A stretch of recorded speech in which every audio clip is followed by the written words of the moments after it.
ഈശോമിശിഹായ്ക്കും സ്തുതിയായിരിക്കട്ടെ. എൻ്റെ പേര് ട്രീസ തന്നെയാണ്.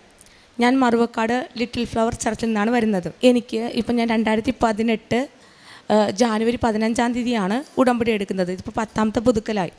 ഇതിനു മുമ്പും ഇതുപോലെ ഇവിടെ വന്ന് എനിക്ക് മാതാവിൻ്റെ അനുഗ്രഹം സാക്ഷ്യപ്പെടുത്താനായിട്ടൊരു ഭാഗ്യം ലഭിച്ചിട്ടുണ്ട്. ഇപ്പോൾ ഞാൻ ആദ്യമായിട്ട് എനിക്ക് 3 അനുഭവങ്ങളാണ് ഉണ്ടായത്. അതിൽ കൂടുതൽ ഉണ്ടായിട്ടുണ്ട്. പ്രധാനമായും മൂന്നെണ്ണമാണ് ഇപ്പോൾ പങ്കുവയ്ക്കാനായിട്ട് പോകുന്നത്.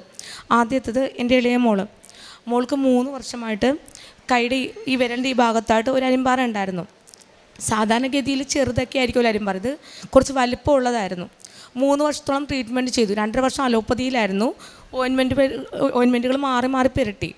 അതുപോലെ തന്നെ മരുന്നും കഴിച്ചിട്ടും യാതൊരു ഡിഫറൻസും ഉണ്ടായിരുന്നില്ല. ആദ്യം ഡോക്ടർ പറഞ്ഞത് എങ്ങനെയാൽ പെട്ടെന്ന് പോവും, പിന്നെ പറഞ്ഞ് 2 വർഷത്തിനുള്ളിൽ പോവും. പക്ഷേ 2.5 വർഷമായിട്ട് മാറ്റമൊന്നും ഉണ്ടായിരുന്നില്ല.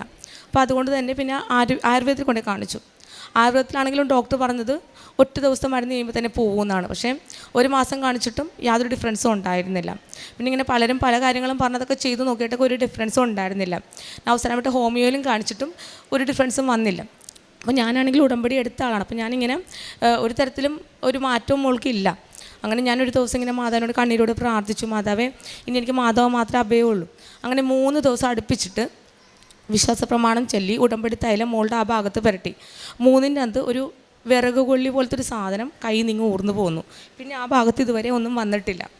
അപ്പോൾ മോൾക്ക് ഞാൻ ഓൾറെഡി ഫോട്ടോ എടുത്ത് വെച്ചിട്ടാണ് കഴിഞ്ഞ പ്രാവശ്യം സാക്ഷ്യം പറയാൻ വന്നത്. പക്ഷേ മോളില്ലാത്തതുകൊണ്ട് സാക്ഷ്യം പറയിപ്പിച്ചില്ല, അല്ലെങ്കിൽ ഞാൻ ഫോട്ടോ കാണിക്കുമായിരുന്നു. പിന്നെ 2ാമത്തെ മോൾക്ക് കഴിഞ്ഞ നവംബർ 5 മാസം മുന്നേ ഒരു സ്കിൻ അലർജി വന്നു. ഫംഗസ് അണുബാധയായിരുന്നു. ട്രീറ്റ്മെൻറ്റ് ചെയ്തു. ആദ്യം ആയുർവേദത്തിൽ കാണിച്ചു. പക്ഷേ ചൊറിച്ചിൽ കൂടുതലായതുകൊണ്ട് മോൾക്ക് ഉറക്കമൊന്നും കിട്ടുന്നില്ല. അതുകൊണ്ട് പിന്നെ അലോപ്പതിയിലേക്ക് മാറി. അലോപ്പതിയിൽ കാണിച്ചെങ്കിലും പ്രശ്നം എന്താണെന്ന് വെച്ച് കഴിഞ്ഞാൽ മരുന്ന് കൊടുക്കുമ്പോൾ മാറും. അടുപ്പിച്ച് 40 ദിവസം മരുന്നുണ്ടാവും. അത് കൊടുക്കുമ്പോൾ മാറും. അതിനുശേഷം ഒരു 3-4 ദിവസം കഴിയുമ്പോൾ വീണ്ടും വരും. മാത്രമല്ല ഈ മരുന്ന് കഴിക്കുന്ന സമയത്തൊക്കെ ലെവോസെട്രിസിനൊക്കെയാണ് മോൾക്ക് ഭയങ്കര ഉറക്കവും ക്ഷീണവും തലവേദനയൊക്കെ ആയിരുന്നു. ഇപ്പോൾ SLC എക്സാമാണ് മാർച്ചിൽ. ഇപ്പോൾ ഫെബ്രുവരി ഒരാൾക്ക് ഈ ഒരു ഇഷ്യൂ ഉണ്ടായിരുന്നു. ഫെബ്രുവരി ലാസ്റ്റ് വീക്കായപ്പോൾ മരുന്ന് തീർന്നു. അപ്പോൾ ആ സമയത്ത് എനിക്ക് എന്ത് ചെയ്യണമെന്നറിയില്ല. കാരണം അലോപ്പതിയിൽ കാണിച്ചു കഴിഞ്ഞാൽ മോൾക്ക് പഠിക്കാൻ പറ്റില്ല, ഉറക്കം തന്നെയായിരിക്കും, തലവേദനയായിരിക്കും. ആയുർവേദത്തിൽ കാണിക്കുകയാണെങ്കിൽ ചൊറിച്ചിലുകൊണ്ട് ആൾക്ക് ഉറങ്ങാനും പറ്റത്തില്ല. ഇപ്പോൾ 2 ഡോക്ടേഴ്സ് ഞാൻ വിളിച്ച് ഞാൻ കാര്യം പറഞ്ഞു, SLC എക്സാമാണ്, അപ്പോൾ ഞാൻ എന്ത് ചെയ്യണമെന്ന് പറഞ്ഞിട്ട് 2 പേർക്കും പറയാൻ ഒന്നേ ഉള്ളൂ, എന്ത് വന്നാലും മാറുന്നതിന് 5-6 മാസം എടുക്കും, ഒന്നും ചെയ്യാനില്ല, എന്തായാലും തുടർച്ചയായിട്ട് മരുന്ന് കൊടുക്കാമെന്ന് മാത്രമാണ് പറഞ്ഞത്. ഞാനെന്ത് ചെയ്തു എന്ന് വെച്ച് കഴിഞ്ഞാൽ 2 ഡോക്ടേഴ്സിനെയും കാണിച്ചില്ല. മോൾക്ക് കാശ് രൂപ ഇട്ട് കൊടുത്തു. വിശ്വാസ പ്രമാണം ചൊല്ലി ഉടമ്പടിത്തൈലം നെറ്റിക്ക് പുരട്ടി. അതുപോലെ നമ്മുടെ നേർച്ച എണ്ണ വായിലിട്ട് കൊടുത്തിട്ട് എല്ലാ ദിവസവും ഉടമ്പടിത്തൈലം നെറ്റിക്ക് കുരിശു വരച്ചു. അതുപോലെ നമ്മുടെ തേൻ മോൾക്ക് വായിൽ ഒഴിച്ചു കൊടുത്തു. ഇതാണ് ചെയ്തത്. അതിനുശേഷം മോൾക്ക് ഇതുവരെ വന്നിട്ടില്ല. മോൾ എക്സാം നല്ല രീതിയിൽ എഴുതി.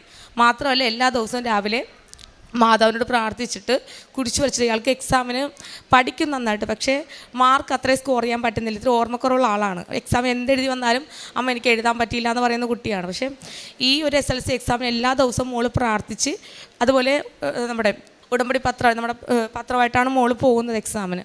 എല്ലാ ദിവസവും എക്സാം കഴിഞ്ഞ് വരുമ്പോൾ സന്തോഷത്തോടെ ആൾ തിരിച്ചു വരുന്നതിന് മാതാവിന് 1000 നന്ദി. പിന്നെ പ്രധാനമായിട്ട് പറയാനുള്ളതെന്ന് വെച്ച് കഴിഞ്ഞാൽ ഞാനിവിടെ ഉടമ്പടി എടുത്ത സമയത്ത് തന്നെ എന്നോട് പറഞ്ഞിട്ടുണ്ടായിരുന്നു. കാരണം ഉടമ്പടി എടുത്ത് നമുക്ക് ആദ്യത്തെ ഒരു ധ്യാനം പോലെ ആ സമയത്തുണ്ടായിരുന്നല്ലോ. അപ്പം ആ ടൈമിൽ ഞാൻ ഭയങ്കരമായിട്ട് ചുമക്കുമായിരുന്നു. അന്ന് എടുത്തൊരു സിസ്റ്റർ എന്നോട് ചോദിച്ചു, നീ മാത്രം എന്താ ചുമക്കുന്ന, ബാക്കി എല്ലാവർക്കും കൂടാൻ പറ്റുന്നുണ്ടല്ലോ. എനിക്ക് ചുമച്ചിട്ട് ആ സമയത്ത് വൊമിറ്റ് ചെയ്യാം. അപ്പോൾ ചോദിച്ചപ്പോൾ ഞാൻ പറഞ്ഞു, സിസ്റ്റർ എനിക്ക് എല്ലാവരും ഭയങ്കര ഇത് വെച്ച് കഴിഞ്ഞാൽ ചെറിയ വേദന എനിക്ക് ഒരാൾ തന്നിട്ടുണ്ടെങ്കിൽ ചെറുതില്ലേ അതുവരെ എൻ്റെ മനസ്സിൽ കിടപ്പുണ്ട്, അതെൻ്റെ മനസ്സിൽ നിന്ന് പോകുന്നില്ല. പല പ്രാവശ്യം കുമ്പസാരിച്ചിട്ട് പോകുന്നുണ്ടായിരുന്നില്ല. അന്നേരം സിസ്റ്ററും പറഞ്ഞു, നിൻ്റെ മനസ്സിൽ എന്തോ കരട് കിടക്കുന്നുണ്ട്, അതുകൊണ്ടാണ് നീ ആ സമയത്ത് ചുമച്ച് വൊമിറ്റ് ചെയ്യുന്നതെന്ന്. പക്ഷേ ഇത്രയും വർഷമായിട്ട് ഞാൻ ശ്രമിക്കുന്നുണ്ടായിരുന്നു. പക്ഷേ ഈ ഒരു 9ാമത്തെ പുതുക്കൽ കഴിഞ്ഞ് പോയതിന് ശേഷം എനിക്ക് എന്താണെന്നറിയില്ല, ഇതുവരെയും ആരോടൊക്കെ എനിക്ക് ഉള്ളിൽ വെറുപ്പുണ്ടായിരുന്നു, അതെങ്ങനെ എൻ്റെ മനസ്സിൽ നിന്ന് പോയി, അതെങ്ങനെ പോയി എന്ന് എനിക്കറിയില്ല. താനെ അങ്ങ്, കാരണം ഞാൻ പ്രാർത്ഥിച്ച് കഴിഞ്ഞ പ്രാവശ്യം വന്നപ്പോൾ ഞാൻ ലാസ്റ്റ് പ്രാർത്ഥിച്ചിട്ട് പോയതാണ്. കാരണം എൻ്റെ ഉള്ളിൽ വെറുപ്പ് എടുക്കുമ്പോൾ അത് എന്നെ തന്നെ ബാധിക്കും.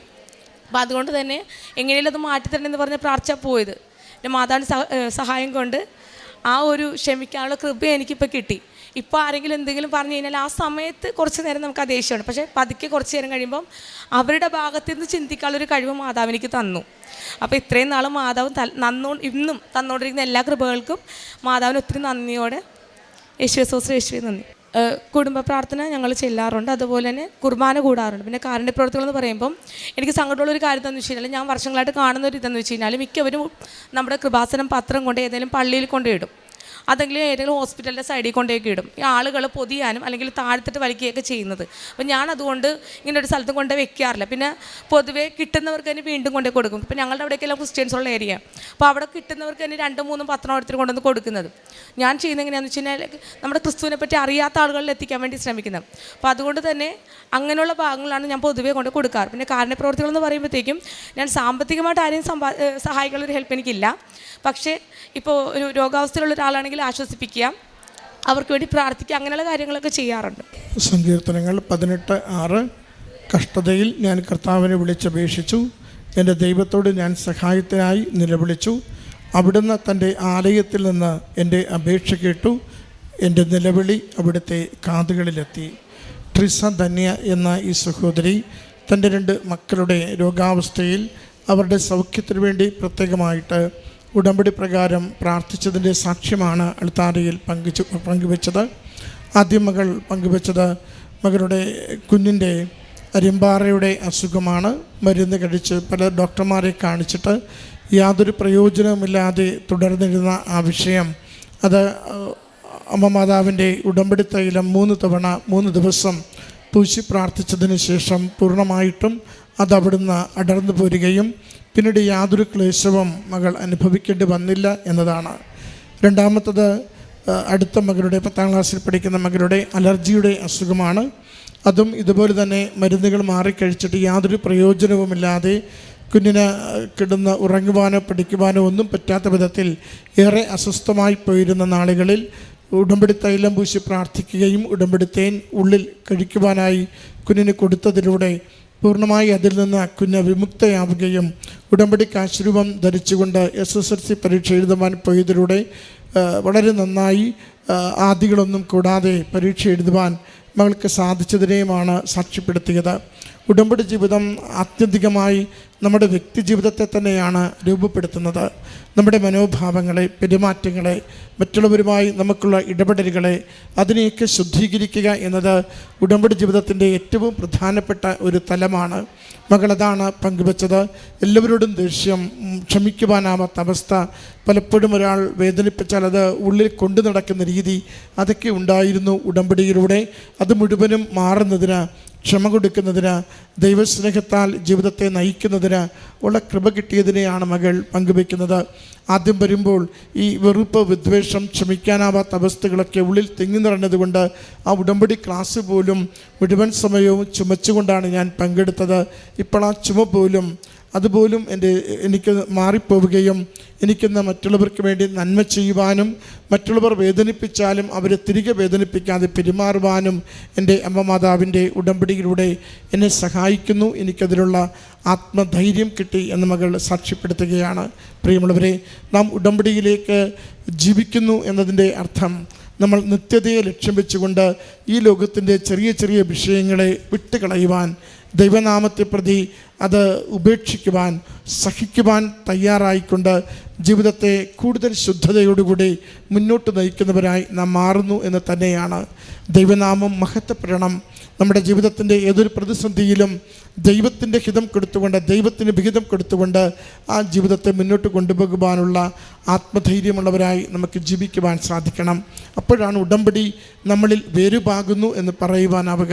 ഭൗതികമായ നന്മകളെക്കാൾ ഉപരി ആത്മീയമായ ജീവിതത്തിൻ്റെ പെരുമാറ്റ രീതികളിലുള്ള വളർച്ചയും പക്വതയുമാണ് ഉടമ്പടിയിലൂടെ നമ്മൾ ദൈവഹിത പ്രകാരം നേടിയെടുക്കേണ്ടത്.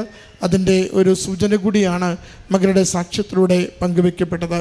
നമ്മുടെ കുടുംബങ്ങളെ, വ്യക്തി ജീവിതങ്ങളെ അമ്മയുടെ കരങ്ങളിൽ കൊടുത്തുകൊണ്ട് നാം എന്തൊക്കെയാണോ അമ്മയോട് പ്രാർത്ഥിക്കുക, അതോടൊപ്പം ദൈവം നമ്മളോട് സംസാരിക്കുന്ന കാര്യങ്ങൾക്ക് വേണ്ടി ഒന്ന് കാതോർക്കണം. എന്തൊക്കെയാണോ അമ്മയിലൂടെ നമ്മളിൽ നിന്ന് മാറ്റണമെന്ന് ദൈവം ആഗ്രഹിക്കുക, രണ്ടിനു വേണ്ടിയും നമ്മുടെ ജീവിതത്തെ സമർപ്പിക്കുവാൻ തയ്യാറാകാം. അമ്മ മാതാവ് നമ്മുടെ ജീവിതത്തെ നിരന്തരം ഈശോയ്ക്ക് കൊടുത്ത് അനുഗ്രഹിക്കട്ടെ. ഈ അനുഭവങ്ങൾക്ക് അമ്മ മാതാവിനും തിരുക്കുമാരനും നന്ദി പറഞ്ഞുകൊണ്ട് കരങ്ങളടിച്ച് ഈ സാക്ഷ്യം സമർപ്പിക്കാം. അത്യപൂർവ ദൈവാനുഭവങ്ങൾ ഇനി നിങ്ങൾക്കും സ്വന്തം. ഈ യൂട്യൂബ് ചാനൽ ഇതുവരെ സബ്സ്ക്രൈബ് ചെയ്തിട്ടില്ലെങ്കിൽ ഇപ്പോൾ തന്നെ സബ്സ്ക്രൈബ് ചെയ്യുക.